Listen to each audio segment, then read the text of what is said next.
live over on Instagram. I hate that there's always a lag on this. All right, now we should be able to go live on Instagram. All right. We are the live. All right. All right, let's get this started. Hi, Brandon. How's it going? I always feel bad because I talk about Jenny more than I talk about you. That's fair enough. I would not be surprised if there's people out there who don't know who I am, I but they mean, know that's Jenny. fair. I think that's fair. Subi Girl says, "Oh hey." Yeah. Well, you've built such a creation. Like it's hard not to notice it, and it's hard not to love it because it's such a creation. Um, that that's kind of like me. I'm like, it's kind of like it's Jenny the boat, and then the Brandon guy that makes sure she's taken care of. Yeah, I'm just a caretaker, and She's well maintained. I won't go that far. Learned my lesson twice this year. Well, so we're gonna start with we'll come back to maintenance because I would assume that like her maintenance is kind of like a big deal. Start with one. How did you get into drifting, and then we'll go into how Jenny came about. All right. So I mean, drifting in general, for me and kind of the friend group, we were interested in it, back in the earlier days, I guess. And we would go to Formula Drift, New Jersey, um, but like back then we assumed that it was so expensive that you needed like full on race cars, full cages, stuff like that. Yeah. So all through my 20s, we just did normal car things. And then I didn't get into drifting until I turned 30. Um, and that was, after, a whole bunch of other life things. And then basically got into, I bought a cheap BMW that was going to be a beater car for a daily. And Okay. then probably a week, within a week of buying it, it was one of those where it's like, oh hey, like I mean, it's manual, it's rear wheel drive, like we could drift this, and then actually starting to look into what it takes, and convinced another buddy within the same week to buy another, E46 BMW, Sounds accurate. and started our path of hey, Club Loose is having an event in like a month and a half. You think we can get them ready? And that was the basics of realizing all we needed to do was weld a diff. We put a hydro in them, and I mean, I had to do some seats in a cage because I had a convertible, but that was just Right. a roll hoop. And then that got us into it, and that was 2018, 19, something like that. Like it was right around Okay. pandemic. So like we started right before it, Okay. and then, the pandemic hit and it kind of spread events out a bit. Sure. But I was still doing as much driving as I could and learning and being really terrible at it. Like we started and it was one of those where like, man, these cars need an LS swap. Like they don't have the power, that kind of thing. Right.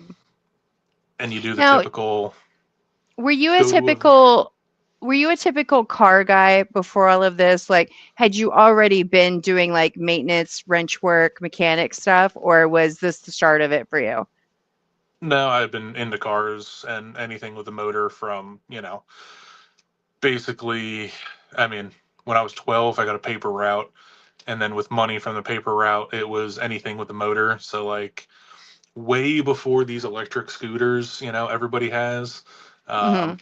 there were GoPeds, so it was a scooter with basically a weed whacker motor strapped to the back of it, Okay. and that was probably the very beginning. And then it was tinkering with those, and then as soon as I you know got a car, that's when it started. Right. Um S- Uh, Rachel says, got to get rid of the BMW power plant for sure. Eh, it's cheap though. It's cheap Yeah, enough for, it makes sense. sure. So from BMW, that's not the chassis that's underneath Jenny, correct?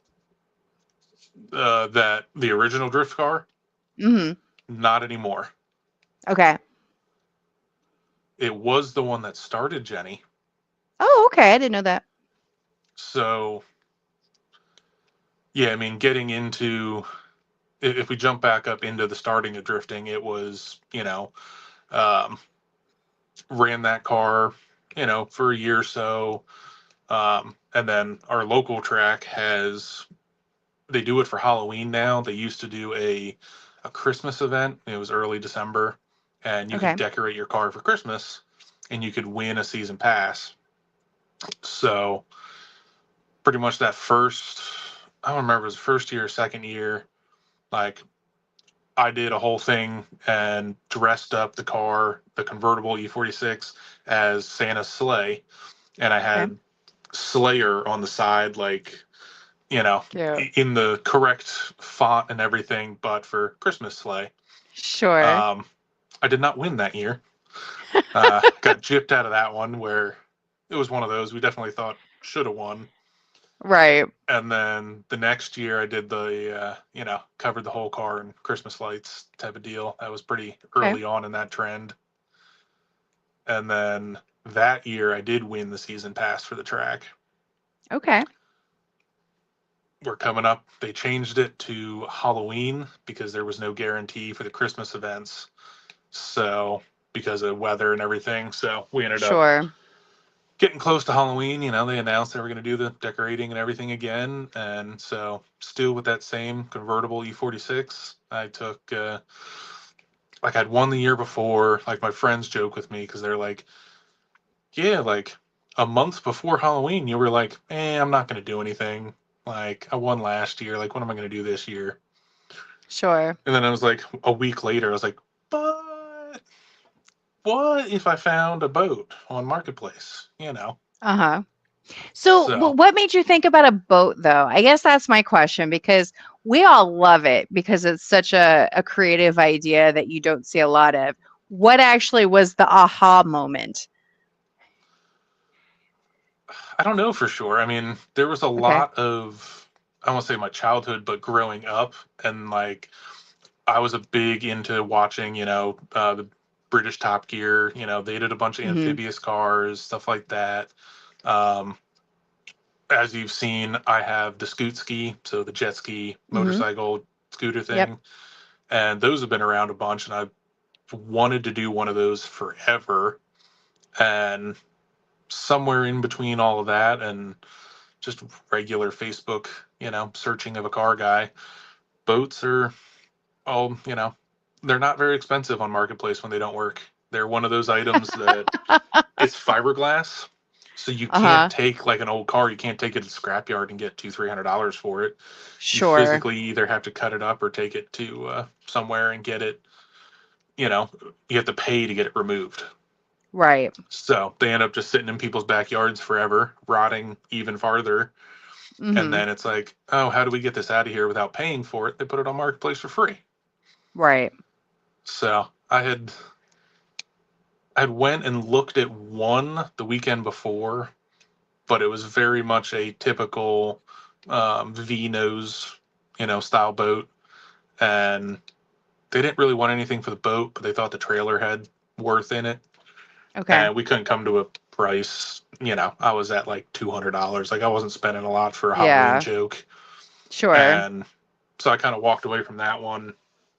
And then I think that was the same day I found the Jenny now, um, sitting around a buddy's garage working on his car, and I found it. It was like a Saturday night, and then the next day at like 8 a.m. I went to go look at it. It was 2 miles from my house, like it was super close. Okay. And then you know drug it home, and within an hour had a sawzall blade through it. Sounds about right. Um, LSX46. What? I know who you are. I don't know who you are off the top of my head, but I know who you are. Um, said, "Hey Chernobyl Drift Brandon." Crew. It says, "Hey Brandon, remember you sold me a fuel pump for my LS E46 like 4 years ago? Well, it's still in the car. It's your sign to LS Swap Jenny." It's been tempting. It's just the cost. I get it. So, well, let's talk about that because I want to talk more about how Jenny came about. But since we've switched the topic, talk about what that would cost you and what it would look like for you to LS swap Jenny. What's in her now? It sounded a So, horrible statement, but so now, so basically, that first boat was built on top of the convertible E46 drift car I had, okay, and when I wanted to, up the ante a bit with it, when I wanted to go kind of off the deep end and make it as the best that it could be instead of just the boat on a car, which it sure, still is. Um, I took another E46, started with a 4-door sedan this time, and cut the roof okay, off of this one okay, because that original car I sold to a friend after I took it out from under the boat, and he's now driving it okay. around and drifting it. Like that Oh, car that's so wasn't funny. destroyed in any way. Okay. All Um, right. Well, so let's go back to that then. So you have to get this car ready with a boat for your event. Are you talking about Evergreen, by the way? What track are we talking about? yeah, Drift Evergreen Okay. in PA here.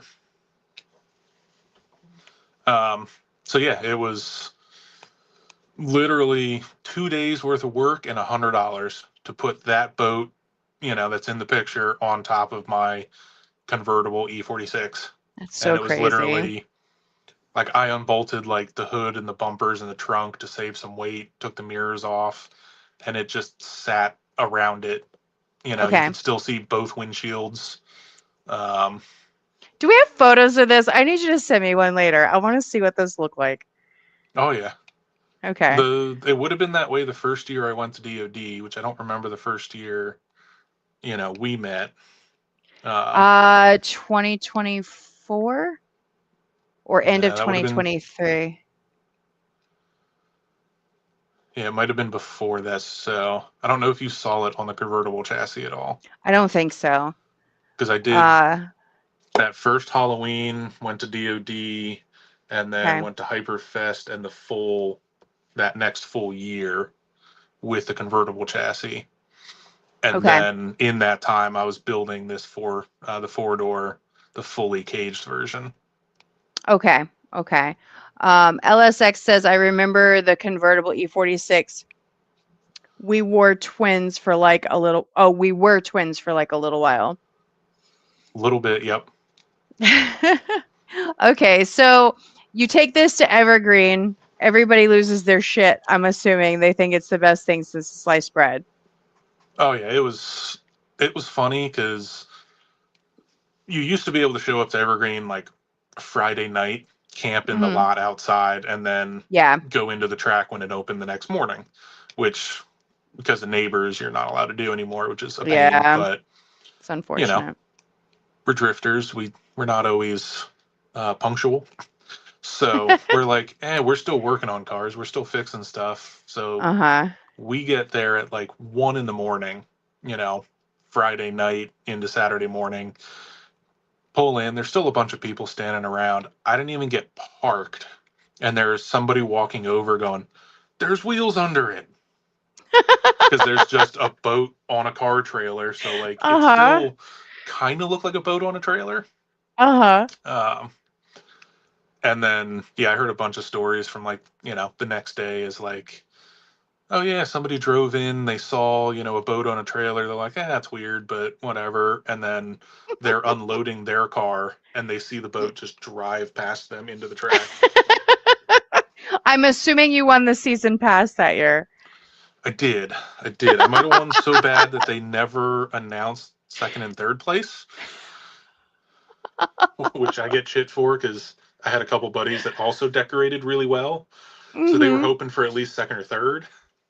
But yeah, I went out for first uh, laps and a couple other buddies, Dan Moe and Chris Small, they took a video of the first lap, and that's the video that went viral. Okay. And like I went out for a lap, they took that video, and then I went for the second lap and a broken axle. Oh So I no. was, I know, I won't say a little down in the dump because I'm like, oh man, it's Well, not gonna work. It's too, sure. like it's too heavy. Like I'm just gonna, you know. So I had gone back to the trailer and I was fixing an axle, and in that time they posted the video, and I came back on track, and everything was, you know, worked out great the rest of the day. That's good. And by the time we got to, you know, the after party after the track closed down, that video had like 3 million views on it. That's so So crazy. the uh, the Halloween event at Evergreen is also, they call it the Pumpkin Smash. So Okay. they do the one of the big, you know, one of the big bank turns on the Mhm. oval. They'll hang pumpkins about 1.5 feet off the ground, 1.5 feet off the guardrail, Okay. and like eight So you got to o'clock at get night. close to the wall. Yep, they run it as like they have everyone grid up and they go, okay, it's your turn. You get two Uh-huh. passes at hitting the pumpkins. You know, if you hit them, they'll go out and they'll put new pumpkins up. And like, Okay. this is like where it gets very spectatory. You know, like I said, that 8 o'clock to 10 o'clock time is just pumpkin smash. So they're sending one car at a time. Everyone's watching it. Sure. Um, so I went out and did the pumpkin smash in Jenny because that was kind of the whole idea. I was like, this will be hilarious for a weekend. Sure. And then There if I was do no pumpkin expectation of smash, it being longer. no, none whatsoever. So I was like, if I do pumpkin smash and I smash up the boat body, the car Yep. underneath will still be fine. And then I Yeah. can just put my bumpers and stuff back together because people will total their stuff at the end of the year for the pumpkin Mhm. smash. So I Sure. was like, oh, this would be great. And I don't know what it was. It was a combination of just, you know, it was my day. You know, video went, you know, You were winning. millions. I won the pumpkin smash too. Like, you could put the boat on the guardrail and those metal rails on the side of the boat just skimmed across it. It's fair. That's fair. Between that and I think how much farther my tires were in front of the guardrail Mhm. kept me out of all of the, you know, you'd usually call it the marbles, but it's all Mhm. pumpkin guts. Because once you start hitting a couple pumpkins, it gets real slick on the top Yeah. of the track. So, Sure. so yeah, I ran the bank a whole bunch, hit the boat on the, you know, against the guardrail multiple times, and it just took it. So yeah, That's then, great. you know, like I said, the after party and all the talks, it's like, yeah, maybe this thing will stick around for a while. So And speaking of now, after party, LSX said, "Yeah, we get there at 1 in the morning, drink until 5. I'm part of the reason we're not allowed to camp at Evergreen." yeah, that I sounds about believe right. that, sir. I believe that. Yep, that sounds about right. All right, so we're winning at life. Viral video, winning with pumpkin smash. Life is good. What happened after that? What were the choices and decisions after that? You're fired, LSX. It's fine. Yeah, so after that, it was kind of a, well, I guess if this is, you know, my 15 minutes of fame, what can I do with it? So it Right. was, what other events are coming up? Um, I was like, I wonder, not even I wonder, but I was like, I'm going to put headlights, taillights on this thing to make it street legal. Sure. And so I did that within the next couple weeks. Um, went up to a sloppy mechanics dyno day, you know, put it on a dyno as it was with the boat. And then that was the first year I went down and did DOD. Okay. Um, so did a New Year's event at Shenandoah, Okay. and then kind of over then the winter. I can't even remember if I. That's when I started the 4-door car. So I was working on the 4-door car. Realized there was no chance I was ever going to get it done in time to go down to Hyperfest. Okay. So, um, but that was where I basically where the graphics and the livery came from. Right Okay. before Hyperfest, I put, you know, all the teal and the purple and all of that on to kind of, I you was know, add a wondering little more about that. pop. I wasn't sure if it was you who did that or if that was how the boat looked when you got it. No, that was me. It just needed a little Okay. something else. It was just that Yeah, white that's and fair. teal, and then trying to get with that right era kind of graphics. Yeah, It's still not in the right era, but it just fits too well. it's close enough. It's close enough because what is it? It's the coffee cup or whatever that everybody loves, the styrofoam cup Yeah, concept. the it's called, so the design is called Jazz. Okay, That is that's what the fair. That makes actual, but sense. everyone knows it as the cup design. Or a Yeah, lot of people go with the Taco Bell. yeah, yeah. No, that's fair. Um, LSX wants to know how much does Jenny weigh? I keep forgetting to ask you that in person. So it's surprisingly better than expected. Um, Okay, so like without me in it, it weighs 3,500 pounds. that's not horrible. So I had at the same time when I weighed it, I had a yellow E46 wagon that was all-wheel drive. It was a daily, and that weighed 3,600 pounds. Okay, So the range between 3,000 and 3,600 pounds is kind of where E46s are stock. So to be at 35, like it's on the heavy end, but it's still a lot better than expected. I gotcha. Now I put me in it, I put three other people, and it's 4,300 pounds, with everybody in it on track, you know, type of deal. Okay. I think that's fair. We're going to talk about that too, because I remember you would have done a Hyperfest before the Hyperfest that I joined you at last. LSX, that's what it is. Are you the crazy Russian? Yeah. I okay. I don't remember his name off the top of my head, but he was on with we're supposed to have steak and drink alcohol is the next when we actually meet each other. We're gonna try for Southampton. I was Yeah, like, that I sounds know about that right. name, but I can't place it. Yes, okay. We're on the same page now, sir.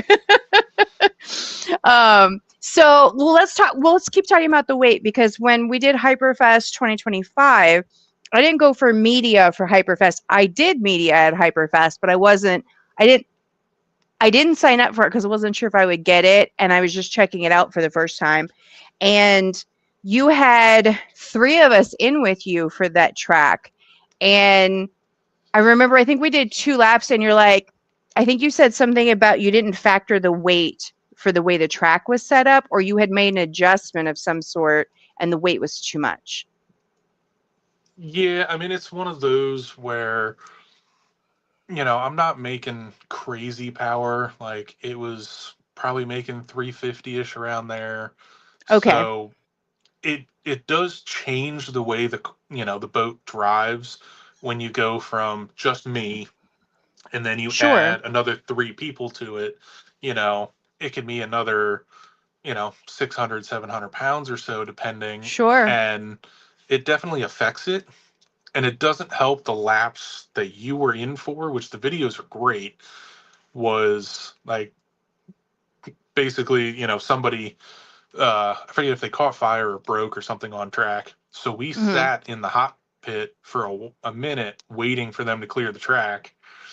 And in that time, we just kept getting cars stacked up behind us. So when we pulled out on Yeah. track, we were probably 10, 15 Oh, cars it was deep. deep. It was deep. And a lot of those cars are definitely a lot faster, more hooked up than, Jenny is. So Yeah. it's one of those just kind of running for my life and doing the best it can.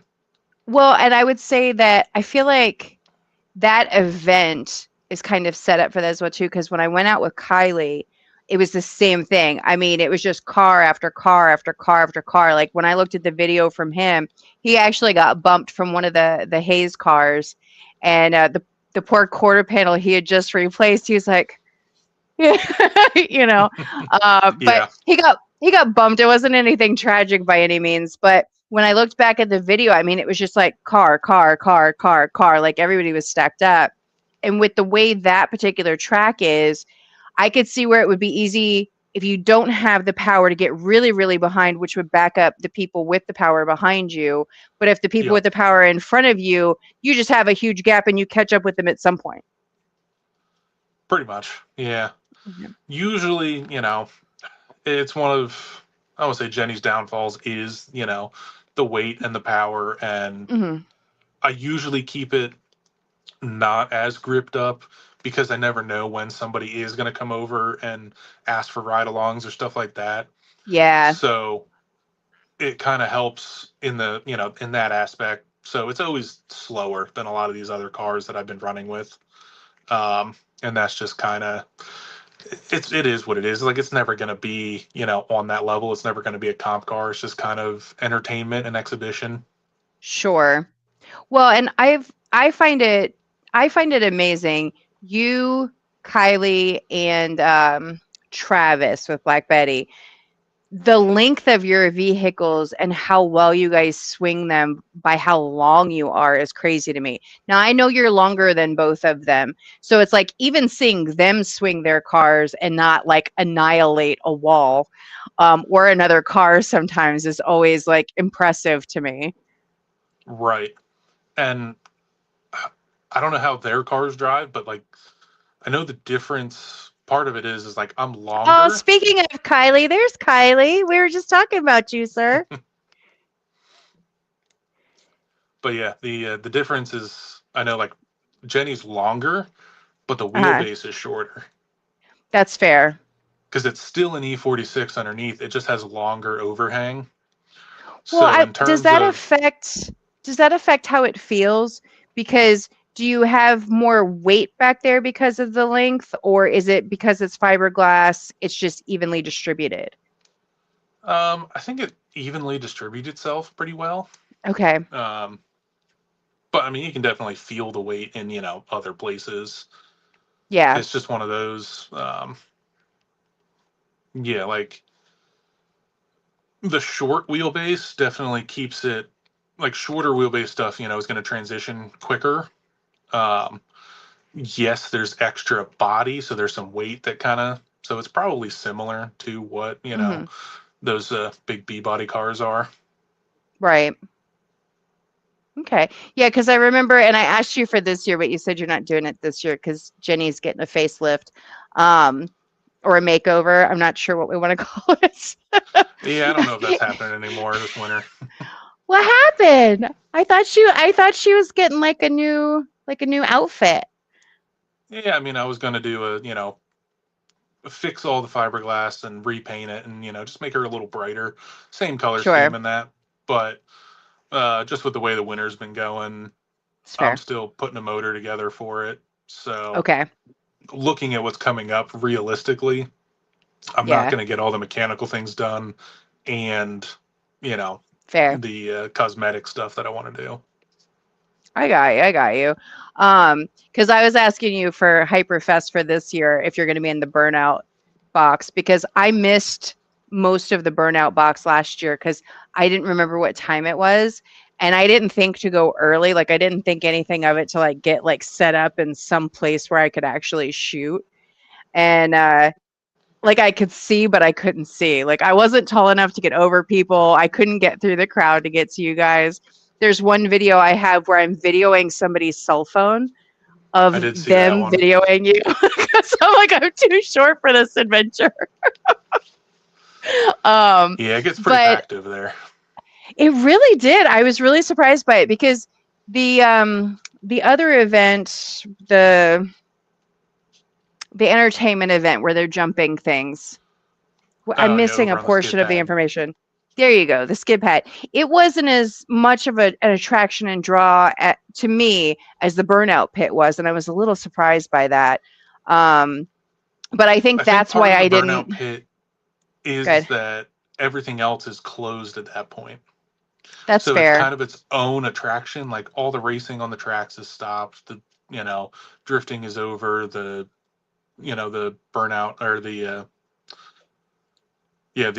drift pad is that's closed. So it's kind of the start of the evening activities. That's fair. And to be fair, this year wasn't the best. I think there was only 5 or 6 cars. Like the first Yeah, year I I did it, expected there to be more. there was a whole bunch more. I mean, But yeah, between again, you and Travis were both in it, and now he schmuggered his, if I remember correctly, the back end of his. But the fact that you're just able in that small little area, because Jenny's almost as big as the area that you have to do like the whole burnout thing in. Um, Yeah, like sideways, like on the short, version, the short version of the rectangle. I don't think you could park two Jennies nose to tail and fit in no, there. There no. happens to be like a drainage grate right in the middle. Uh-huh. And the first year, basically, I found if I can get one of the front tires to basically sit in that grate and kind of Okay. spin around that, it Okay. leaves probably less than a foot on the back on every, Okay. on every spin. So Interesting. trying to think, I don't think I hit the first Not year. this It was year. still first year was on the convertible car, like it was Okay. underpowered, did a bunch of donuts, and then I drove it into one of the barriers and just did, a sitter against the wall. Yeah, yeah. Um, that is where I didn't even like that was another one of those really good events for me. Like it was still early on in Jenny's career, and it wasn't until the next morning that I realized driving the boat into the concrete barrier pushed the boat windshield back into the car windshield. So I cracked the windshield on the car Good job. and it stayed like that for like a year or so until the boat finally came off. But it was one of those I never even noticed it that night. Okay. Um, Yeah. but yeah, It's years an after, interesting event. yeah, it's so tight. And the more and more I hit the back of Jenny on things, the flimsier it's getting. So Sure. probably not going to do it this year just for I know. I'm really sake sad of. about it. Really It's a good sad. time Just though, so you and know. you never know how I'm feeling that weekend. It's May always happen that anyway. chance. Oh my goodness. Yeah, I definitely I want to do a little bit more with the burnout pit this year. So I'm actually going to camera Travis's car for the burnout pit this year. Um, I think I'm gonna 360 the interior and try to find a spot on the outside so that I can get the burnout portion from like the outside perspective without annihilating my camera in some way, shape, or form. Right. It's always a risk. Absolutely. Maybe I'll just put the Yeah, GoPros on instead. yeah. I wish they would just open it up a little bit bigger, move the That's barriers all fair. back 5 feet. But you know, I'm sure they do it for a reason. Fair enough. That's fair.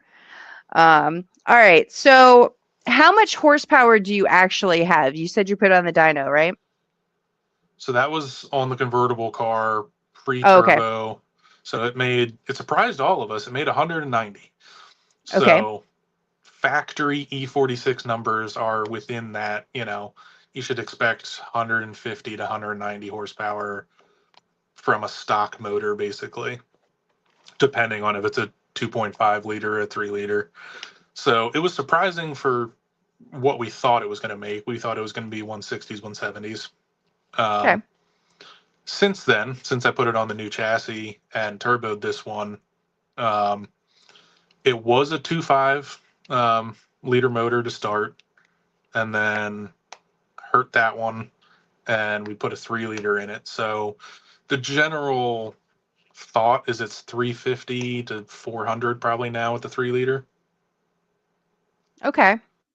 So we were talking about LS swap earlier, and I think our crazy Russian left us, but he can look at this later.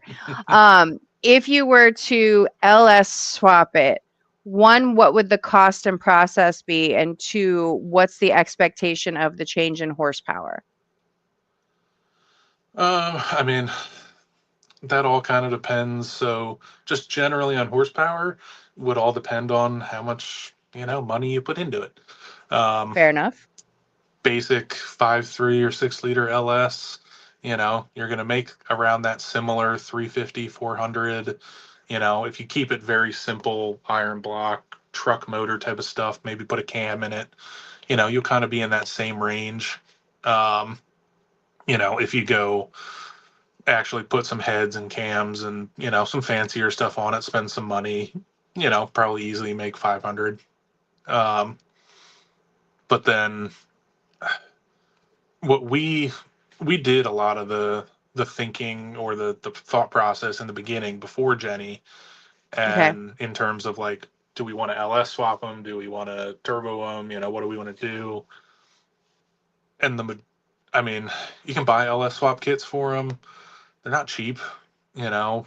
Between if you get headers that fit the chassis and motor mounts and all that, you can be 2 or 3 grand into just the swap kit. Um, Okay. a lot of it comes down to transmission, what your choice is. You can fit the transmission that's on the BMW now to that motor. Okay. Um, the problem there is adapter, clutch, all of that. You'll spend $1,500 to put a ZF, behind something else, so like behind an LS, which is about the same price to try and find a T56, which is what comes behind LSs in like Camaros and that. So it's kind of a game of depending how you do it. If you do a lot more of your own fabrication, you can save some money.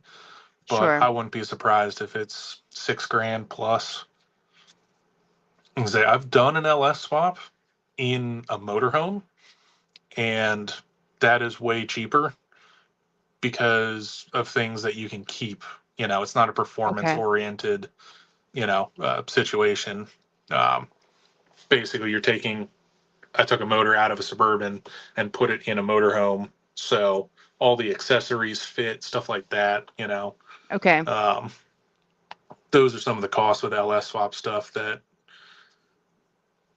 the internet says is cheap, which it can be in very basic setups. Like I said, you want to take a truck motor and put it in like a C10 truck and have a nice cruiser. You can probably do that for $1,000, $1,500. Okay. But to put it in a sports car, you have to change things like front accessories and your intake manifold so they fit under the hood. Like I said, having a manual transmission really adds to the cost. So that's what kept me away from there. I'm probably 3 grand into turboing, the stock M54 motor that came in the BMW. Okay. And then as my year has shown, because I've blown up 2 motors this year, I picked one up. Well, actually, no, I guess the first one is one I had, but I bought one in before that was $800. And this last block I got was $300. So Okay. if you do hurt them, they are easy to replace. Sure. Sure. All right. I had a thought and I think I lost it. What's your plan for this year? What's Jenny's schedule look like so far this year? Um, schedule for this year. I mean, I don't want to say I'm not the best at scheduling out, but there's, general ideas in my head. Yeah. Hyperfest has already came up and you had to buy tickets. So I got my Hyperfest ticket for May. The LZ World Tour in Englishtown. I'm Yeah. set to go for that one. That one's April. I think So I'm going to try to April, check that one out. so April in Jersey for the LZ World Tour. May is Hyperfest. June Yep. is undecided. Um, July last year, I went to Canada. That's where I did JDM Fest. That was a Right. good time. I think the LZ World Tour is going back there in October. Don't Okay. know if I'll get invited to that one and go up for that, but I want to get up to Canada at Sure. least once. So Okay. either JDM Fest or LZ World Tour for October. Same place in iCar. Um, So keep going, and then do have another question, but keep going. August, nothing planned for yet. September, I need to make the decision in the next day or two if I'm going to register for Hot Rod Drag Week. Okay. Um, and then, yeah, September, October, I'm still open. Okay, that's fair. DOD this year? Yep, that's the plan. And it was the plan Okay. this year too, but, motor number 2 got me. Darn it. Darn cars. Yeah. Um, Out of all of the events that you have been to, do you have one where you're like, I'm doing this every year just because of like the vibe and the experience? I mean, so far for me, that one would be Hyperfest, Okay. just because it is, so varied. There's so much to do. You know, Yeah. the track is great, the people are great, and then you have all those other, forms of motorsport going on. There's just a lot going on. So it's a nice full weekend. Lots of different stuff to do. I do enjoy Have you that ever one. have you ever tried a grid life? I have not. Okay. I want I think to. I you would want to see how it, I think you would like it. I think you would like compares. Midwest Fest because Midwest Fest is very It's similar the to only thing that, Hyperfest. okay. The only thing that put me off of it from last year was they started um, charging a application fee for get a driver's license through like Hyperfest, which probably makes sense for like the road race guys and stuff like that. They're going to run a whole bunch of events, but Mhm. it's an extra $200 to apply Okay. just to get your license, which works all year, but I just don't have the funds to be able to do a whole bunch of grid lives. So that's That's what kind of fair. turned me off of it last year was, because then you also have to pay for the event and then get to the event. Yeah. Yeah, and Uh, there's definitely plenty of costs involved in that. so yeah, that one I'd like to, at one point it just wasn't in the cards. I'm That's fair. not a big budget, kind of operation here. It's pretty much Sure, just me that's and fair. Jenny. And the lovely Jenny she is.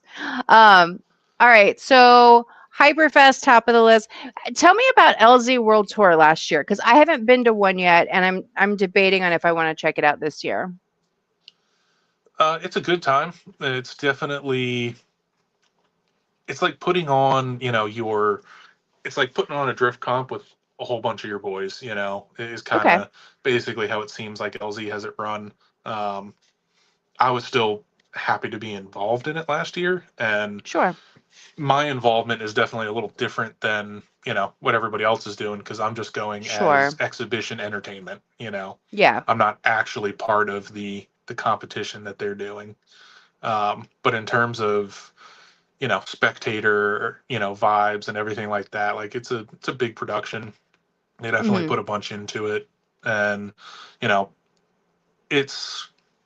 I'm trying to think. It's a mix-ish between like Formula Drift, where you have the vendor rows and everything like that, Okay. and so there's a lot of things for the fans to come see and do. Okay. And then Well, because that that's was good. similar to, they basically ran the Legends of Drift, the movie filming, the Yeah, same yeah. as an LZ World Tour. They just called it Okay. something different for the movie. I got you. So that one was also set up very similar. A lot of vendors, a lot of being able to be around. I guess the YouTube people, the influencer people that a lot of spectators like to watch and stuff like that. Sure, that's fair. It's definitely an event for me that like I don't want to say puts it in perspective, but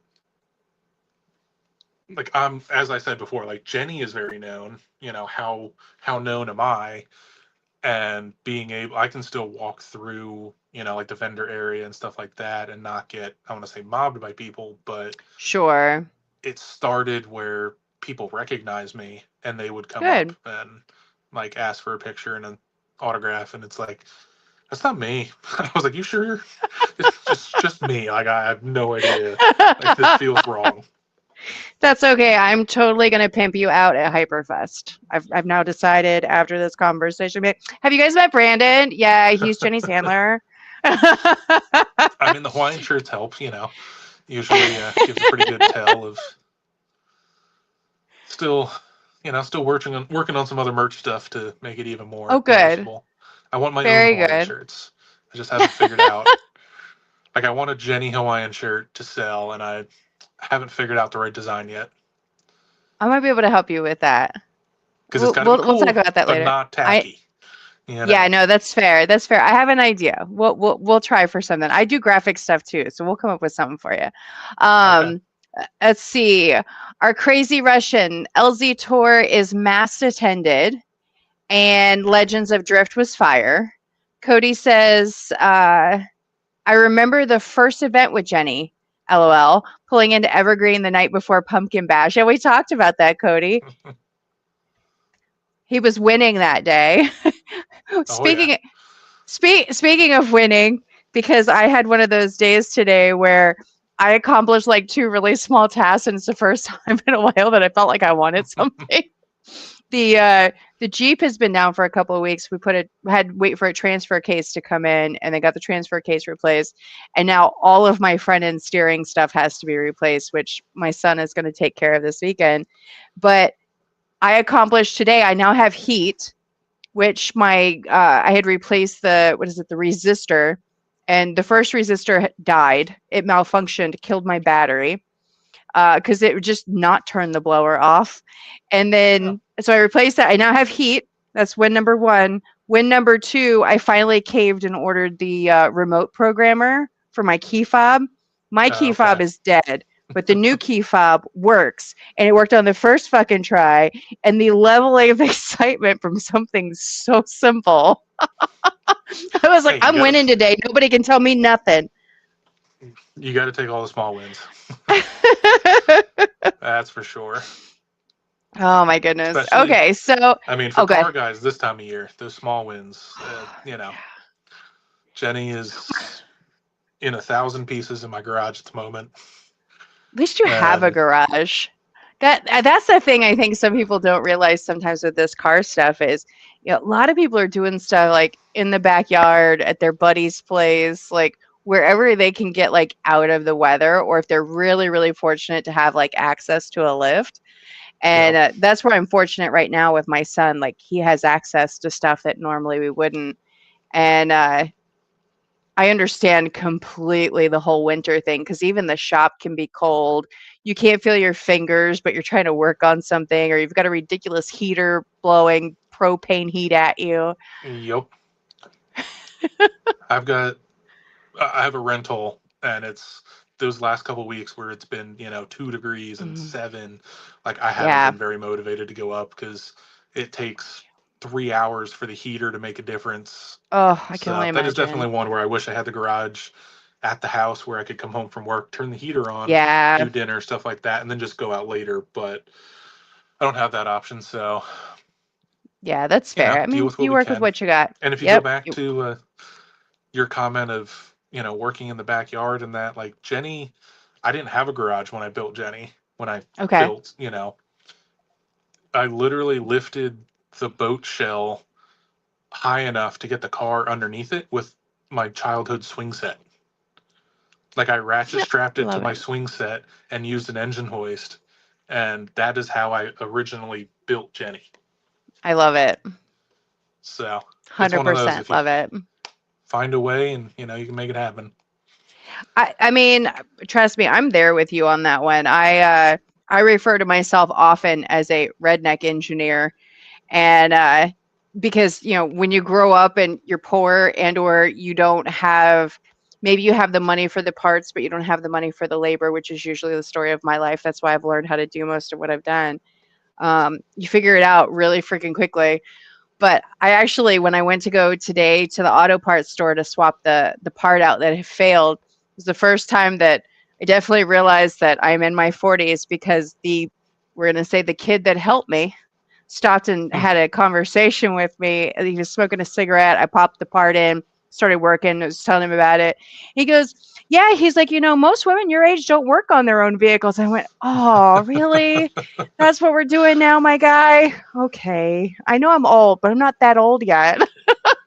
It's the ones, it's everyone that's driving that are, oh, I was born in, you know 2000 and 10, and you're like, oh. I was like, wow, I'm those always the those oldest years are one at the starting to add track, I up. feel like. Uh-huh. All right. Well, all right. So we've talked about events for this year. You're still working on Jenny. She may not get her makeover visually this year, Nope. Cody. I know Cody, like he's like your age in question marks or in quotations. I know Cody. I mean, like my half of feeling was hurt. The only The only feeling I have left. There's just half of one now. Um, because I understood what he meant. Because one, I'm a female at the auto parts store, which I'm sure doesn't happen often, but seems to happen a little bit more now. And then I have my moments with the fact that I opted not to have a car payment. That was my biggest thing. Was like I just didn't want another car payment. And I just got so lucky that I found this thing so cheap. But all the money I would have spent in car payment so far, I have spent into making sure it's safe and it works properly. So I'm like another like 2 grand into this thing, and I'm So I like did at the some opposite this point, summer. oh really? What'd you do? Talk to Uh, me. I, I was on a kick of, beater cars and, cheap stuff because so that, Hmm. the daily E46 wagon I was driving, it was like every month it took another thing was a little off and, Yeah. $200, $300 this month. And I was like, you know what? I'm getting rid of this. I got rid of that original convertible drift car, sold that to a Okay. buddy, and I was driving my truck, which is a second gen Dodge that, I saved that one from basically the scrapyard. It was $800 and needed a whole bunch of work, and it's still a piece of crap. I've had it for like 8 years, so like it owes me nothing. But I was driving it. I was on my way home from work, and I'm like, man, these brakes feel terrible. Like, thought I heard a noise the other day. Yep, one of the calipers seized and completely ate up the inside of a brake shoe or a brake pad.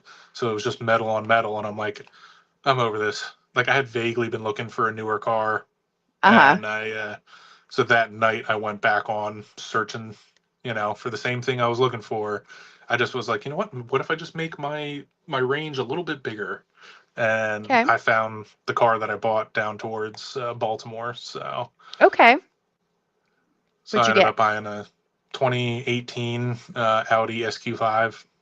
Nice. So it's one of those car guy stuff. You're like, you know what? I don't really like SUVs. I really like wagons, but I couldn't find a wagon that was Mm-hmm. what I wanted. And I wasn't buying a sedan because I can't, like, in my head, I'm like, if I want to buy a set of wheels or something to that size, Yes. I want to Yes. take the nicer vehicle to go get them, Uh-huh. not have to drive my truck 2 or 3 hours to go buy stuff. Sure. So I was like, I at least need something with enough, storage room. Sure. So I picked that up and it's been great so far. I But have now a I have the car payment. yeah. Well, I don't know what your car payment is, but I got stuck in the van that I had.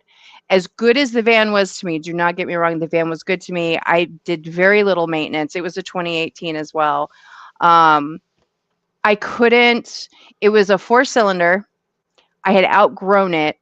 I couldn't extend by having anything to pull behind it.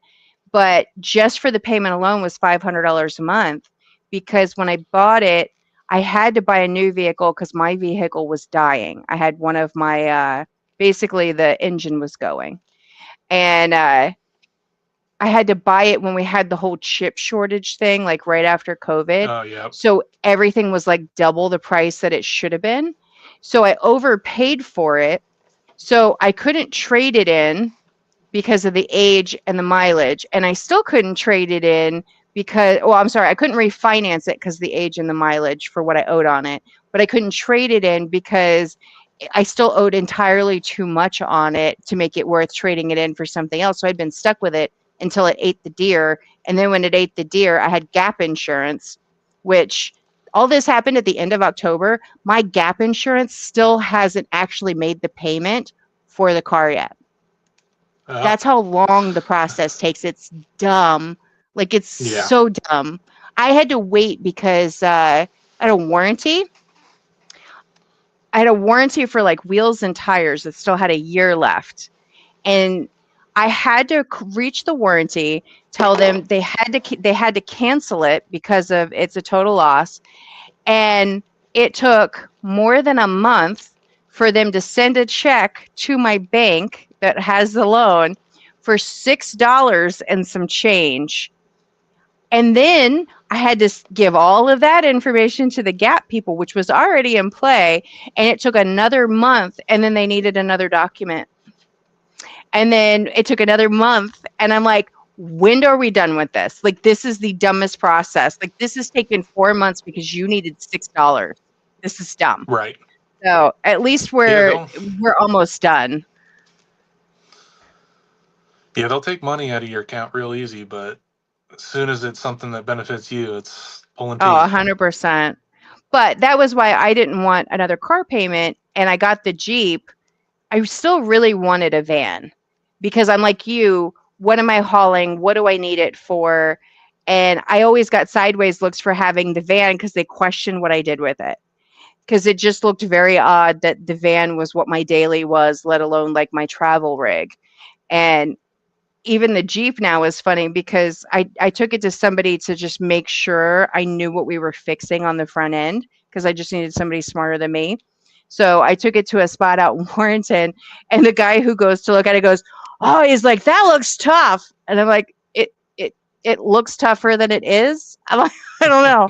And then somebody else comes out, they're like, "Oh, that looks like a zombie apocalypse vehicle," and I'm like, "Where am I? Are you guys okay?" Right. All right. So Cody has two questions. He said, "This is for Jenny's handler. Do you like Jenny better on bigger or smaller tracks, um,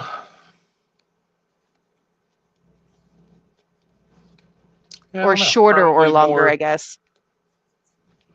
She definitely seems to work better on, I would say, mid-size. You know, Okay. like small, small stuff. Obviously it gets really tight with how big it is, and it just doesn't quite have the power for like big tracks. So, a So decent somewhere in mid-size between. track. Okay. Something that I can be in third, stay in third everywhere, kind of is nice. It's also nice for um, like passengers and that, like when I'm doing ride along stuff, you're taking some of the, um, I don't say the worry out of it, but it is something that runs through my mind in terms of like, hey, I'm giving ride alongs, but I'm giving ride alongs to three people at once. Let's not do something stupid. Sure, So that's fair.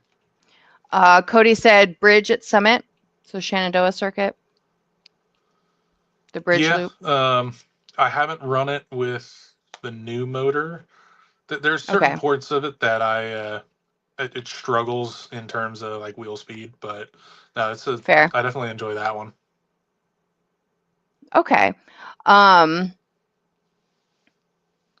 are you saying Shenny? Are we talking Shenandoah Circuit or Shenandoah Speedway, Cody? Um, you've run it. Have you run it at Capitol before? Why do I feel No, like you have? I have not. There was someplace small. Evergreen's kind of small, I would think, for Jenny as well too. Or is that what you would consider mid-size? No, that would be on the smaller size. It's definitely a That's lot how, more, like a second gear track, more, I would say technical. Um, but yeah, I've run Shenandoah before, but that was on the original convertible chassis, okay. non-turbo. Um, Yeah, he was asking about Shenandoah Speedway. yeah, so I have run there just within the first like 2 months of Jenny. Okay. Um, that's about the same size as like Erie, Yeah, and it works well at Erie. It just depends on what layout, any of those big open oval tracks run. that's fair. What are some of the other tracks that you've been to? So we know that you've done several at Summit Point, um, Hyperfest is VIR, um, Evergreen, Dominion. Shenandoah Speedway, Dominion. That's fair. That's Yep, where this did photo's from, Dominion. actually. Or not Evergreen. Englishtown. I've done Okay. the road course and the figure eight, the stadium track. Okay. Um, I still haven't made it to I E Town yet. It's on my list. You should definitely find a way to come up. It's kind of the origination of drifting in the East Coast. Yeah. So, um, and then Erie, iCar in Canada. Trying to think if there was any other Pocono. Okay. I never Lately, my made it thing to has been I want Pocono. to get Pocono. I think at least for me is hit or miss. Like it's 20 minutes from Evergreen, so it's about the same hour and a half from my home. It's Well, we just a don't hit or have it miss anymore, depending on do how the we? events. What Pocono? Yeah. Yes, as far as I know, they were talking about going away, and then they got a bunch of interest, and then they kept events going, and Okay. then like events like Clean Cultural run at Pocono. Okay. So they still run. It just depends if they're running the parking lots outside versus the actual road course stuff inside. Okay. I gotcha. Yeah, I'm trying to think. Oh, SMS Southampton Okay. run That's there on my before as list for well. this year. Go down and support Chris this year at some point. Yep. Trying to think. I think that's all of them. Okay. It's always now the want to do more, want to do different ones, want to try new Yeah. tracks, and get farther, out and away, and to people that haven't been able to see Jenny before. That's kind of how the Canada trip came up. You know, and then it's just travel is expensive. Yeah. Even though I, Well, and even though I use the you have the motorhome, RV, right? Yeah. yeah, which definitely helps on like, oh, I don't have to go get a hotel for 100, a night, Yeah. which But then then you adds got the up into gas. another. The gas is a little worse than a truck, but it's, you still have to tow your stuff there with a truck anyways. It's fair. So with the LS that I put in that, it gets 8, 9, miles to the gallon. And Okay. honestly, a 6 liter like a 2500 Suburban or a Silverado is more like 11, 12. So it's not terribly far off. Okay. I haven't So figured out the gas mileage in the Jeep yet. I know it's different when I have the camper, like I can visually see it when I have the camper attached, but I haven't like slowed down long enough to do like all the calculations. And my odometer my doesn't work. So I have to do it off of like, well, it works, but it doesn't work properly. So I would have to figure out based on like Google Maps mileage. That's what I do. The motorhome after the LS swap, I have no working gauges. So None at all. everything is a guesstimate. Nothing. I mounted new gauges, and I just Uh-huh. never got back around to wiring everything, making Oh my everything. goodness. So no gas Cody gauge, says no. is the motorhome a 454? No, it's a 6 liter LS. Okay. He said never mind. Yep, yeah. It um was so it's a 79 based on a G30 van chassis. okay. So it was a small block Chevy with a turbo 350 behind it. And I pulled that out of a field for $500 and it needed a trans. I found one for $100, threw it in. Mhm. It worked. And then, of course, as all old motorhomes, it needed some, I won't say body work, but it needed restructuring because as soon as the wood inside gets wet from a leak, it all kind of starts to go floppy. So I had to Yeah, fix the upper bunk area, and then I used it that way for like 2 years, just because that's all I was doing was going to Evergreen. So it's an hour and a half sure. away. A couple of those hills were brutal. A couple of those hills where I was flat to the floor and it was doing 20. Yeah. So that was then around the time I was like, I need LS, put an LS in this thing, and Mhm. found a Suburban for cheap. And then I think I was just resealing the oil pan in the motorhome, and I saw the pan was full of glitter. I was like, ooh, I need to make this happen sooner than later. So Not the I good did kind of that one glitter. summer. No, no, it was.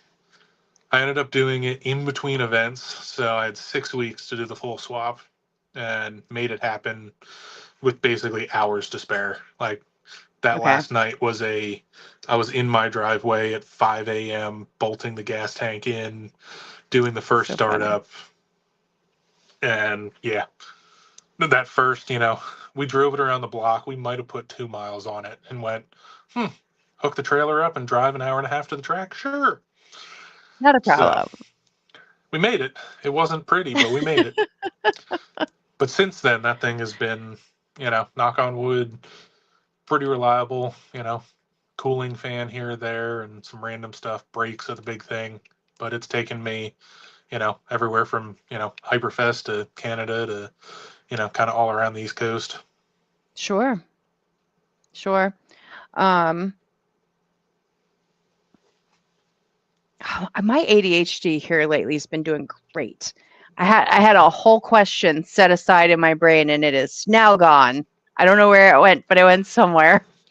It'll come back. Most likely, most likely. Um, all right, so you usually travel in the RV. Hang on. Cody said, "Wait, you took Jenny ice drifting?" Oh yeah, Maine, that as well. There's not a track I've been to, but I've gone ice drifting in Jenny. Okay, I okay, missed it this year, which was sad. But last year I went to Bethel, Maine, and okay. one of those got to meet up with a bunch of new people and other people in the industry, and it was a great time. They just I, I don't know I want for in on someone that next year. from someone in the I won't say South, but PA, like our stuff doesn't freeze, but to them they're like, Yeah, oh, this is normal, and it right. was they call it a pond, but the track Uh-huh. that was plowed into the middle of it was a mile and a half, you know, and there was still like it was massive Okay. and plowed a track. They used Christmas trees as clipping points, like the big drills they use for Uh-huh. for like ice fishing. He just Uh-huh. drilled it in, put a tree in, piled snow up, and then overnight it refroze, so the tree just stays there as a nice clipping point because everything So is white, crazy. so it's nice to have some kind of visual Yeah, that's fair. till I could till see somebody that. runs it over. I've right. Oops. Um, I've seen the ice stuff and I've seen like the heavier snow stuff. I've done like a couple of snow things locally, but I wouldn't say would say one of them was definitely snow. I went to Capitol this year and it was I would say an ice event, not a snow event. It looked Yep. like snow, but we had more of like an ice situation than anything else. And then the year before, we had snow for a private day, and it's so funny to watch because nobody's going anywhere quickly. So So I don't know how it is on the ice. that's the difference of being on the ice because you Okay. can prep it. Like, so I did the typical studded tires, and like Okay. there's a whole different range of you can buy like studded tires for the street, snow tire type of stuff, or you start going the aftermarket route where I went with a company, what were they called? Cold cutter, and they were basically a hex bolt that's sharpened, and then you drill it through the tire, and then you put a nut and a washer on the inside of the tire, and then Okay. you know try and do I've something seen on the that inside. before. Yep. So like fairly large quarter-inch to 3/8 spikes sticking out of the tires, and you're still doing 50 across the ice sideways, full Okay. throttle. Like the speed you can pick up off of them because of that is amazing. It's That's definitely fair. way better than like snowy asphalt because Yeah. you are literally just digging into the ice. So Yeah, well, that and was, good. I was gonna say that surprised me because that was my first time. It was one of those. Everything I did was just it was talking to the guys that were running it, and so I bought I think it was a pack of 1,000. So 1,000 of those screws in 4 tires, and Okay. I drove up there. I got up there later at night because it was a 10-hour drive. And the next morning, it was okay. Wake up early, and we're heading over to the lake. And they had already plowed it earlier in the week, and they had a pit plowed out and set up. Like the locals were driving, their full size trucks and 2-car trailers onto the lake. I'm like, yeah, I'm good. I'm gonna leave my motorhome on the dry land. Yeah, I don't blame you. Uh, I don't blame and you. honestly, it just looked like a big white field until like I don't know. I think the thing that sticks in my mind that really got me was as I'm driving out to where they plowed the track, there was one of those swim docks just in the middle. You know, it would be in the middle of the lake, but Yeah. it it's just there covered in snow, and you're like in a little ladder coming out of the ground. You're like, oh, How this is a funny. lake. Found it. You're like, yep. We are definitely over top of water. It just didn't feel like it. Yeah, I mean, I could see that. That's kind of why I want to experience it kind of like from a media perspective too, is because it's so different from what we get to do. And I hate the cold. like with a fucking passion. Like winter is my least favorite time of year, but I will show up for a fucking snow event. It's so ridiculous, but it's such a different experience. Like when we did it at Capitol, the day warmed up, they started moving faster. Asphalt dried out a little bit, but then as soon as the sun started to drop, like we had ice again, like really quick. Like some of them weren't ready for the fact that we had ice again. Yep. And when our day started, it was a combination of like some ice, but it was more slush. And just, it literally just, it was so entertaining to watch because you're like, they're really not going anywhere quickly, but they sound like they're doing a lot, because they're Yeah, going pretty past much. you. So it was definitely, Yeah. it's an interesting experience to say the least. So I would definitely love to see the difference between like a true ice setup versus, what I've experienced here. Because you're right, we don't get that type of an event here because we don't have that type of cold that long. Yeah. Like they were saying the lake was 18 to 20 inches thick of ice. So like it was Fuck. frozen. Yeah. Um, but like on the cold front, like we were saying, or you were saying, like Jenny doesn't have heat or a roof or anything. So it, Mm-hmm. it literally is just, yep, I'm How'd just you here for the bundle for that? vibes. A lot of layers, Did you? whole bunch of layers, and I don't know. I've done some things that I'm just like, why am I doing this in the middle of it? And you're like, it's for the experience, it's for the entertainment. Uh-huh. I was the When same with I some when of I drag okay. week because some of that, it gets pretty cold at night, and you're just So cruising. yeah, I mean that's fair. We're gonna talk about Drag Week in a second because I want to hear a little bit more about that. Um, I felt the same way when I got to Capitol. I swear it had to have been like I think it was supposedly like 30 degrees, but it felt like it was like 20 because we had the wind on top of it. And I Yep. literally, there was a story I posted, like, I'm out here questioning my life choices because I was like, why did I do this to myself? Like, I chose this, I drove here. Well, that's what I So I did. understand. Like on the way to Maine, the motorhome still hadn't been. Since then, I have made it a little bit more um, sealed up in the Insulated. front and like Uh huh. insulated, and I put better carpet in it, and like a bunch of stuff to make the front part of it, where you drive, a bit nicer. Yeah. Okay. And the drive to Maine, I had a heater between my legs, like it was chilly. Yeah. And then it was 3 degrees when I woke Oof. up the next morning, and I stayed in the motorhome. Oof. Oof. So, like, I had heaters on and like I was comfortable that way. But Uh huh. yeah, I was like, I'm waking up in the morning and I'm like, what am I doing? As you're starting it to go What am I drive doing over to with the my lake, life? and then knowing I'm going to be outside standing on ice all day, Uh huh. in an open car that doesn't even have heat. Right. It Which was is the worth it wind though. just hitting you. That's good. I It was mean, worth that's it. the important part. That's the I important am part. sad I missed it Uh, this year because they just did it like 2 weeks ago. okay. But in Still Jenny's working on Miss state, Jenny. Yeah. I only just ordered engine parts today. Okay. I gotcha. Uh, Juliana says, I love how any tropical shirt is essentially a Jenny jersey. Pretty much. Timo does great. I bought, I think it was 8 or 9 of these Yeah, before drag week, so I had a different shirt every day, that's and awesome. I think I paid $100 for all 8 of them. I mean it. I'm going to try to figure out if we can come up with something for you to have a Jenny specific one. I'm going to work on that. Maddie I says, think I oh, have go a ahead. supplier. Okay. I just need a We'll talk design. about it.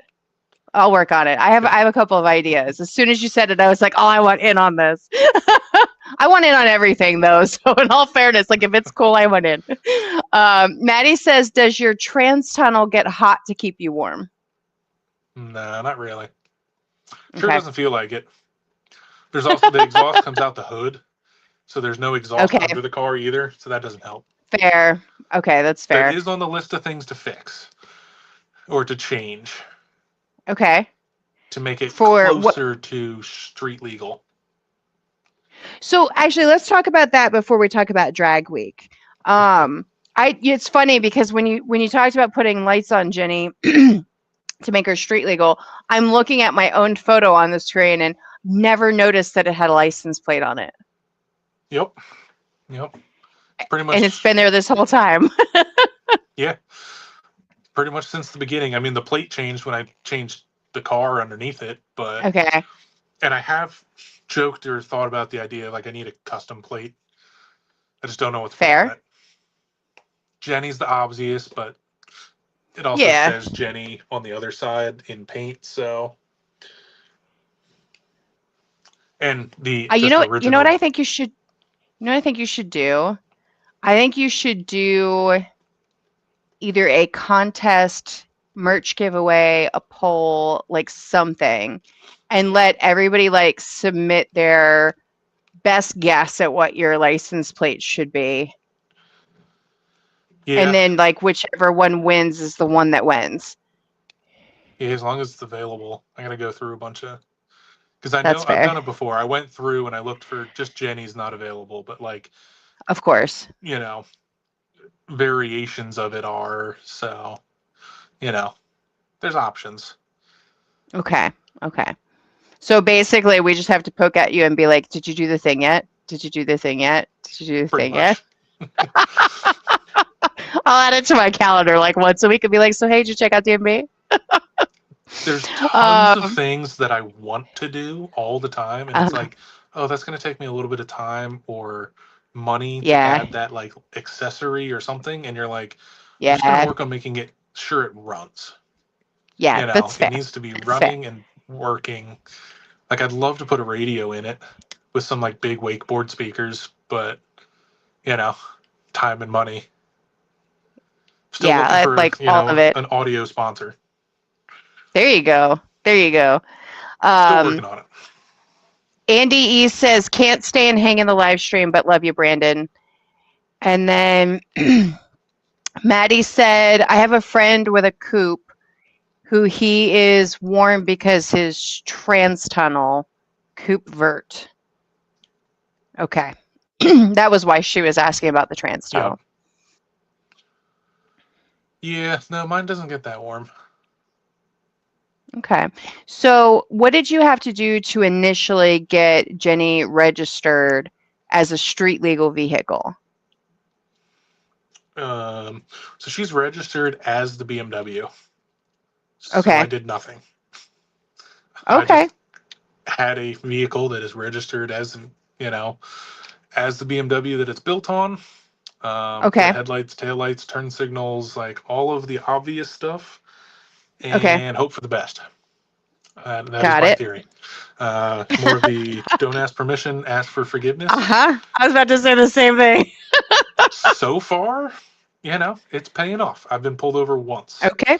in Okay. 3.5 years. So, Okay. you know, and I did get tickets for Whatever that, works. but it was, I got What tickets did for you get? justified things.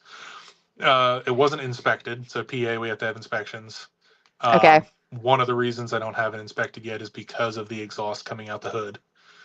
Okay. So, if you do look at the picture and you look at the license plate, just above the license plate is the tail light, and then up on Mhm. the next section, there's two right next to the Johnson nameplate. Those were Yeah, yeah. air intakes or exhausts. I want to have the exhaust run out of those. That Okay. is one of the plans for the winter. Okay. All right, that makes So, sense. and then I think I can get it inspected, and it will be a little less, or a little closer to as legal as it can be. Well, if you registered it in Jersey, you wouldn't have to have inspection. I think they only require emissions. Yeah, it's something like that. The Then only I reason gotta I know that is only reason I know that is because when I bought the Jeep, the guy that I bought it from had it registered in Jersey, and I told him when I bought it, I'm like, I can't give you what you want for this because I have to get it to pass Virginia inspection because you don't have an inspection on it at all. right. So the only thing he was required to have was emissions. Yeah, it's one of those. There's a couple different ways I've debated about going about it, but Okay. like I said, for now, It it's works. been a year and a half since I got pulled over last. So Okay. you know, So besides it, was it just inspection that you got a ticket for? so the whole thing, I will say how it played out was I was preparing for drag week, Okay. and a lot of the drag week stuff, like you can't put your car back on a trailer to drive to the next, track. You have to drive to the next track.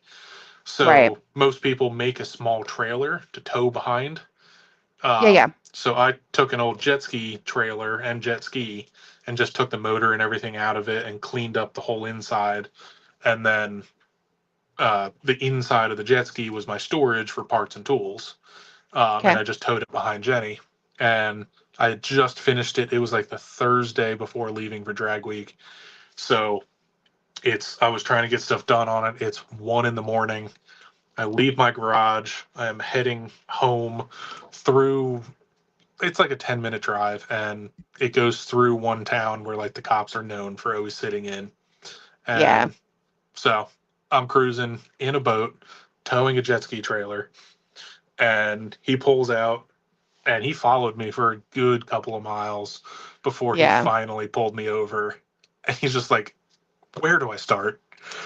And it's like, I think I said the right thing in terms of like, well, like it's all built on a BMW chassis, which is what the plate comes back to. And the VIN Mhm. is everything on it and everything like that. So he didn't give me anything for that, but it was, oh, it's not inspected. It didn't have the sticker on it. Fair enough. And I didn't have a license plate on the trailer. So Okay. he gave me, ticket for each of these. And I'm like, fair enough. I'll take Yeah. that. But in that process, I think 6 cops total showed up because it's 1 in the morning. They're like at least 2 or 3 of them said, we just had to see it. If that call comes over the radio, I 100% agree. You're like, Understood. is he just smoking crack or like what's, did he really pull over a boat? Nope, it's a boat. That's Yeah. great. So yeah, that was, like I said, Um, like 2 days before I left for drag week, and then haven't been so pulled over since.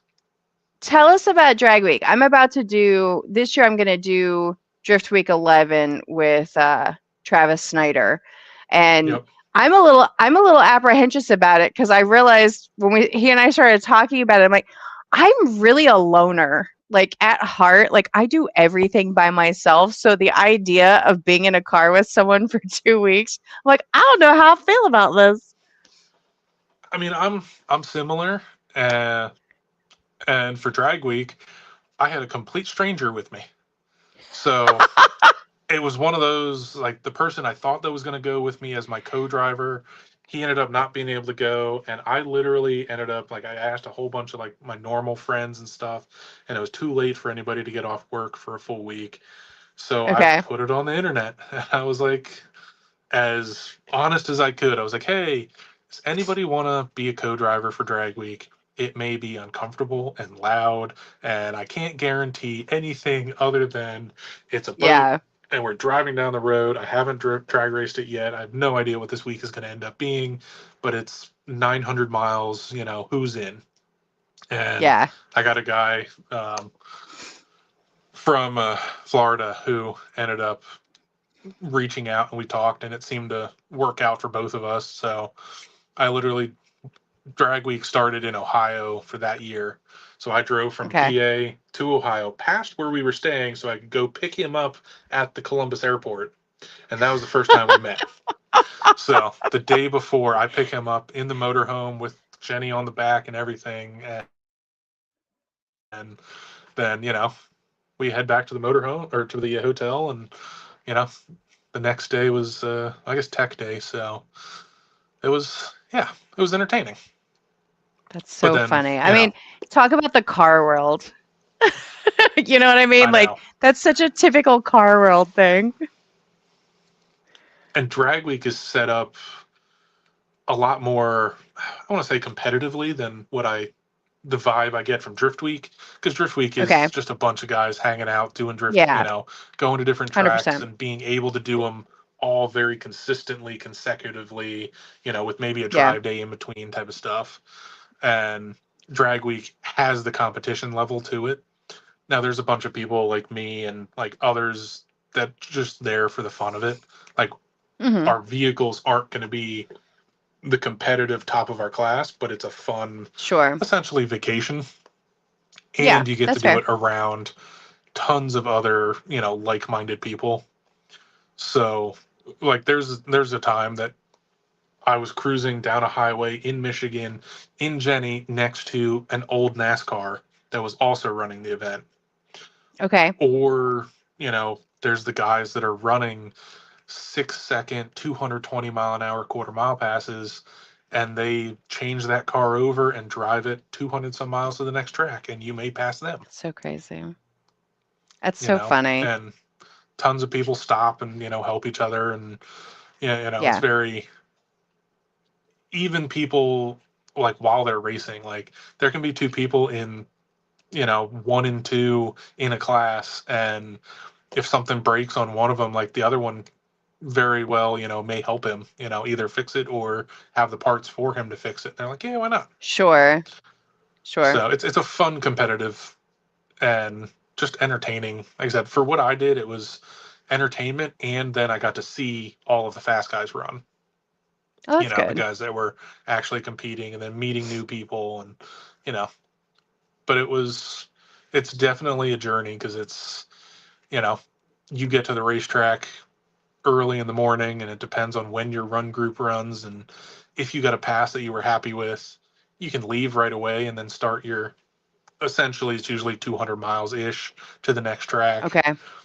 with checkpoints that you have to stop at, and like you have to follow a specific route. You can't just get on the highway and get to the next track as quick as possible. It's, hey, Okay. you need to take route 77 to this road. And they've gotten, I don't say better with it, but they've gotten more technological with it, where they do Okay. have it all downloaded in, one of the map apps, but they Okay. hand you a piece of paper with, you go 1.2 miles, turn right onto this street. Then you're on that street Yeah. for, another 5.7 miles, and you're turning left here, which is Okay. really hard on race cars that don't have odometers. And you're like, I don't know how far I've gone. That's fair. That's fair. Um, it also reminds me of what is it motorcycles do? Poker run? Is it kind of similar to that? Yeah, I think so. Okay. Um, all right. Well, yeah, so I don't know. I'm looking forward to Drift Week because I think it's going to be different. I love the fact that it's Drift Week, but it's like 2 weeks of like being on the road because Yep. literally I think all of May, I'm mostly going to be on the road because I did apply for media for Hyperfest. They're only doing 30 media people. They're only approving 30 media people. So I don't know if I'll get it or not. I did it last year. Not Hyperfest. Final Bout. I applied for Okay. Final Bout. I applied for Hyperfest. Hyperfest, I'm probably more likely to get in on. I don't know if I'll get Final Bout or not, even though I did it last year. I only did it last year because I just happened to be there and there were a couple people that didn't show up. So they're like, here, have fun. And Is Final Bout early May again? yeah, it's going to be May 2nd, I think it is. And so it's Final Bouts May 2nd. Hyperfest is what, May 15th, 16th, 17th, something like that. Yep. And Somewhere then there. You leave right literally away try. for Yes. uh Literally, we have to leave like either Saturday night or Sunday. And he wants to leave on Sunday. And I'm still like, dude, this is like a 14-hour trip to get to the first track. Are you sure that's what we want to do? yeah. I want to do Drift Week at some point. It's just, you know, the finances behind it, and yeah. Yeah. Well, hearing it from Travis's perspective, like everybody, I guess, kind of chips in like Airbnb, hotel, like that sort of thing. Like everybody, I guess, kind of shares that portion of the expense. But then you got gas, food, like all of the things that come along with that. Um, I'm Yep. curious to check it out. I'm a little apprehensive about the whole being on the road without my rig. It's being without my rig is what it is. Like the fact that I won't have the Jeep and the camper because I can't take the Jeep and the camper. I have to ride with Travis. And Right. Travis will have a trailer that he pulls behind Betty, but I don't know how big that is. Like we're going to do kind of like a mock trial run and like check on everything because I'm like I have to figure out how to condense all of the stuff that I travel with between gear and just being prepared for whatever life throws at me on the road so that I don't overrun the rig and he has everything he needs, for whatever he's got to do with Betty. Right. Yeah, it's always a challenge to, that was one thing with like the jet ski trailer for Jenny.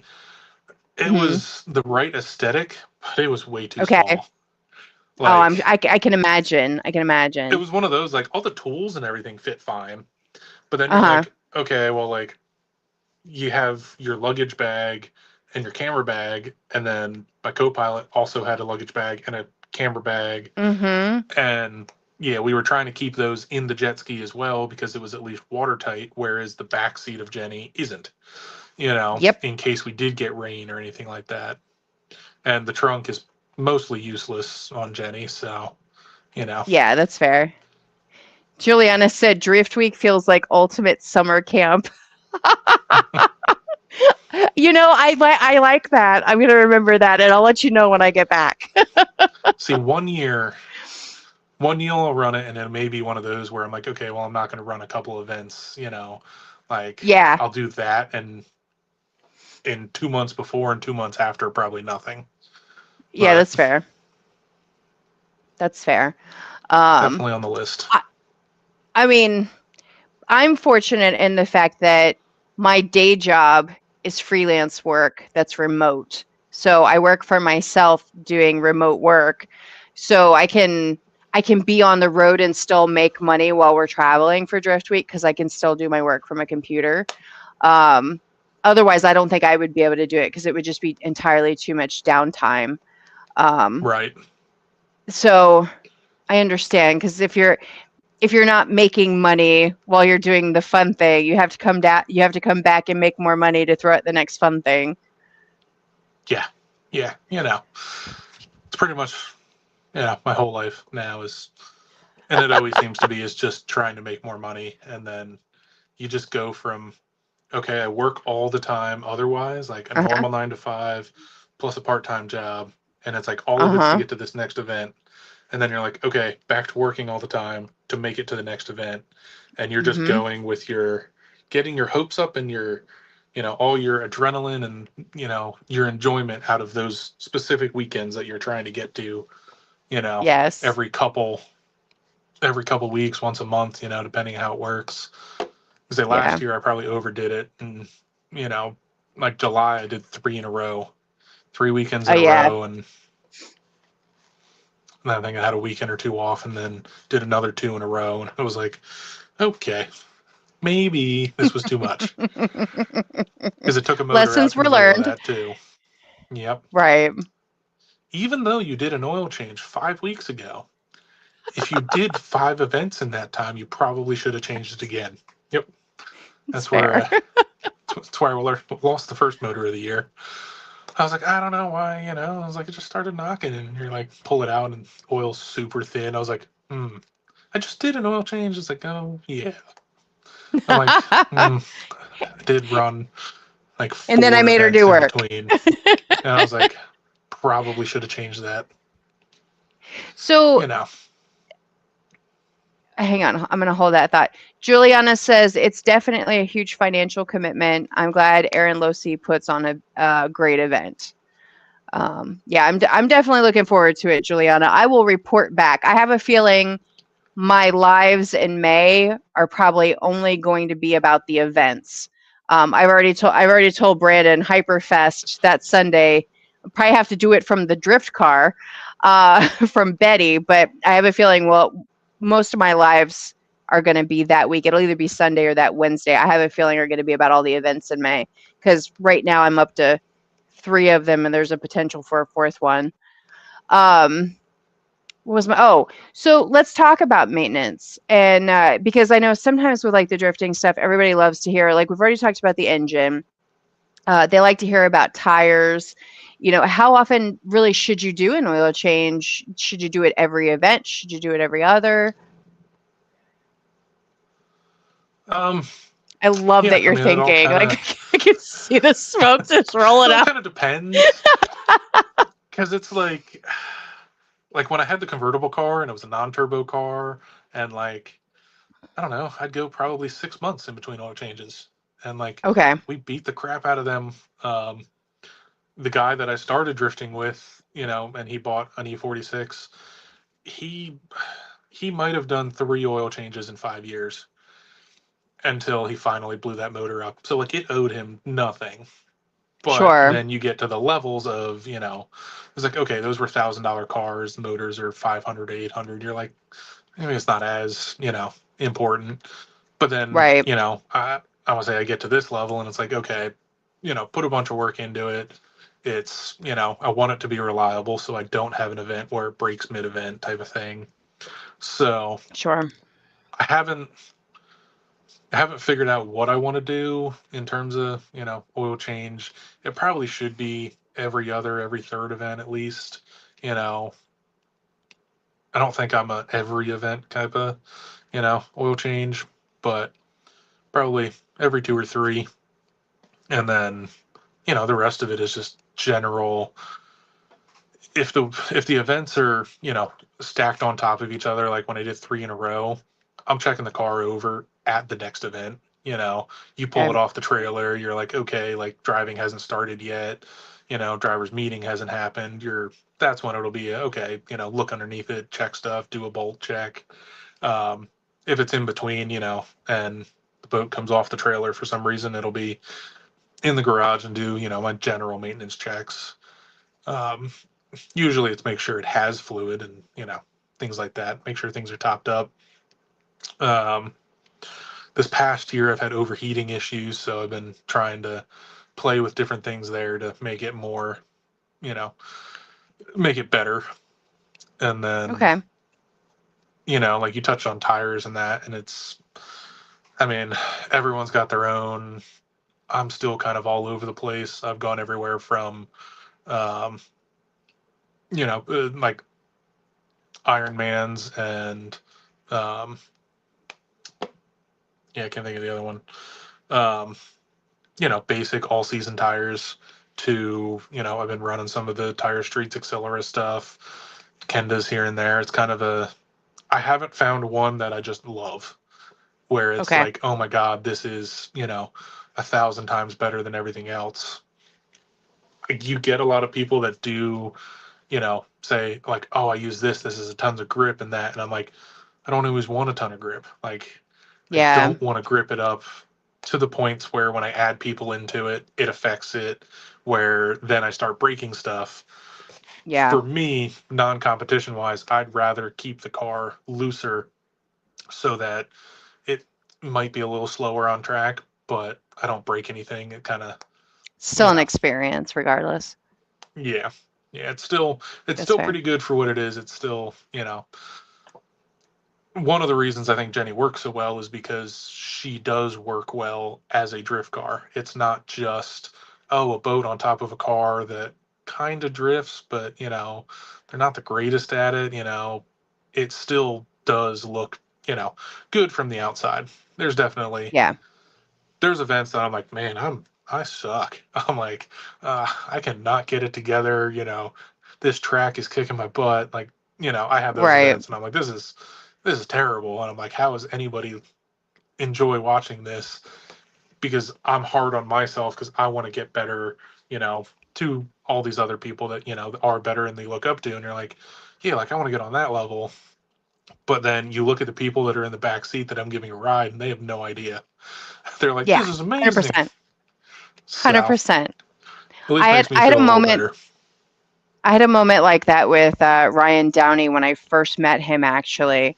Um, I think it was Peter, Infinite Prism Media. He was like, "Oh, you should hop in with this guy." And like, "Okay, I'll hop in with that guy." And I got in, I had a blast in the car, and I gave him a compliment, and he mentioned something. He was like, he's like, "It's running like shit though." I was like, "Okay, you think it's running like shit and you think you did shit. But I've been in other cars, sir." And I'm just like, that Yeah, was a great ride. There's a ton of tire smoke. It was a great ride along. I have amazing video. Thank you. So I get that. I do the same thing even with the media stuff is I think most of my stuff sucks. The thing I'm good at is people. It's not really like the video and the photo, and I seem to be somehow better at the video than the photo. People people photography looks great, but the car photos, I'm like, God, I over edited that. I don't like that. This is a JPEG. Like it happens. And then you got other people that are cheering you on in the background, and you're like, okay, maybe Yeah, I'll take the and you compliment got to today, take not those. tomorrow. Yeah, exactly. You got to take those because like I said, I know it helps me get through those.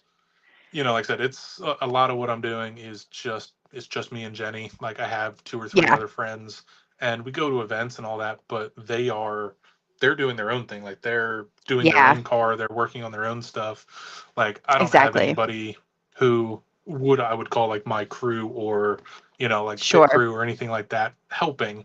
So there's a lot of events where like I'm moving, I'm trying to do a lot of stuff and talk to people and keep the car running. And Yeah, then it's nice to hear the nice things or the compliments and that because when you're I think it's nice like the videos and stuff that you see during the weeks then after when I'm yeah. stuck in the garage by myself, rebuilding a motor or something, going, this thing is stupid, you know, like Why did I do this to back my to like the life? maintenance working on it part, like the whole like the hood opens as a normal hood, but there's a boat in the way, and that metal Yeah. railing that goes around the front. You're like, well, now I'm a foot and a half farther away from the engine bay, and there's a rail in the middle of my stomach that I got to try to lean over and get Yeah, to the middle of this. And yeah, it's just one of those that you're like, this thing is like, why do I keep doing this? You're like, this would be so much easier without a boat body on it. And yeah. then, you see how many people that love it because it is different and things like that. And you're like, Mhm. all right, well, I guess I'm going to keep going. Well, I think it reminds you, and I know I say it to you every time I talk to you, that it was such a great concept, and you've done such a great job at creating an entity because Jenny is Jenny. Like you gave her a name and her name is hers and she is like her own person even though she's not a person.